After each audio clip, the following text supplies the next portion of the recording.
Hi, it's Tuesday. It's 9 a.m. That means it's time for another installment of Tom's Page Turning Tuesdays. Side note, I saw a lot of really nice pictures of whales coming up through my Instagram feed yesterday, and this morning I woke up with random thoughts about whale nipples, which is a weird thing to be thinking about, but they must be huge. I don't know how they work exactly, so I'm sure I'm going to be Googling that later. Speaking of nipples, one of my nipples is noticeably larger than the other two. So, with that disgusting thought, let's just jump in and get going.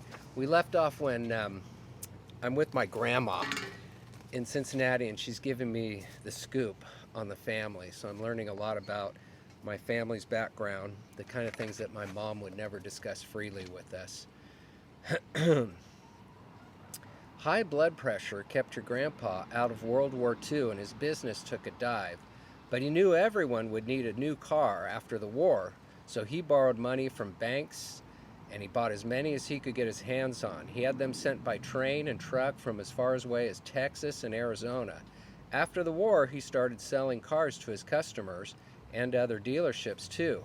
He'd come home from work with a wad of bills thick enough to choke a horse, Grandma says, squinting her eyes ever so slightly as if seeing those bills in her mind. I knew it. They were rich. In the next album, there's a picture of Grandma and Grandpa standing below an elaborate iron gate with an arched lettering across the top that says Bridal Hills. Beyond the gate, a two-story brick home with giant white pillars, a barn, horses grazing in a field, and rolling hills with whitewashed fences disappearing into the distance. It's essentially the house they used in Gone with the Wind. That was the name of our house, she says, tapping the image with the tip of her crooked finger. I looked up at my grandma and said, I never lived in a house with a name. My eyes were as sad as an abused dog. It's nice, she says, still lingering on the page. Further into the album, there are pictures of my mother's family living the good life. Sisters in uniform for baton lessons, her brother working on a detailed wooden ship model, my mother dressed in equestrian gear, sitting high on a black horse. I see them in their finest clothes for church, getting into nice automobiles, on family vacations, and sitting down to grand feasts at a huge table with fancy platters. We had our own maid, nanny, and driver. Left, right, uppercut. Are you kidding me? I slide off the couch, literally floored. The emotion I feel is not nostalgic, warm, or fuzzy. It's raw jealousy. Seeing my mother's privilege passed for the first time is earth-shattering. She lived in a mansion with hired help. She had her own dressing room. She was the oldest and most spoiled child in her family. She took tap, ballet, horse riding, and piano lessons. She got a brand new convertible on her 16th birthday. How sweet it is! I can't fathom why my mother wasn't perfectly content. Why would she leave all this behind?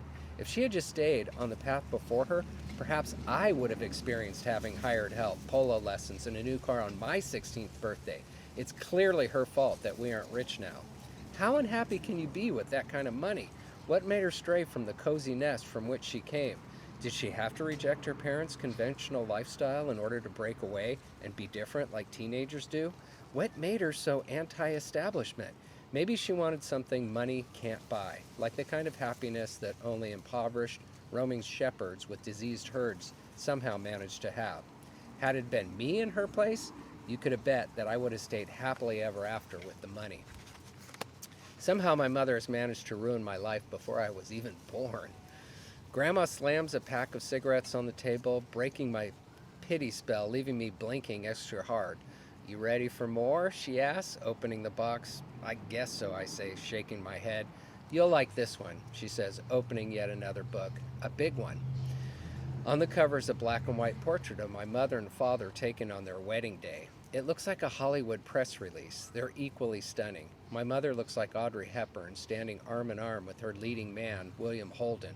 They're the little Caucasian statuettes that adorn wedding cakes.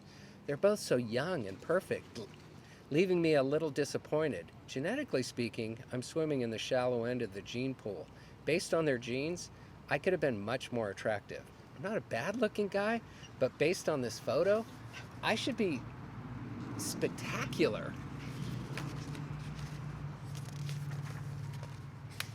Your mother was a clerk at Shalito's department store downtown. She worked at the Slipper Bar. What the heck is a slipper bar? It was the part of the department. It was part of the shoe department. Your father kept buying slippers just so he could talk to her. He was blonde, 24, educated, and had served in the army. He had a good job and was very handsome. Your mother was 19. She wasn't getting along with her father and wanted out of the house. So they fell in love and got married. I'll just tell people they met in a bar. Well, sure. Then what happened? They started having babies. Gross. All right, we'll leave it there for today. Thank you again for tuning in. I'll be back next Tuesday, 9 a.m. See you then. Thank you.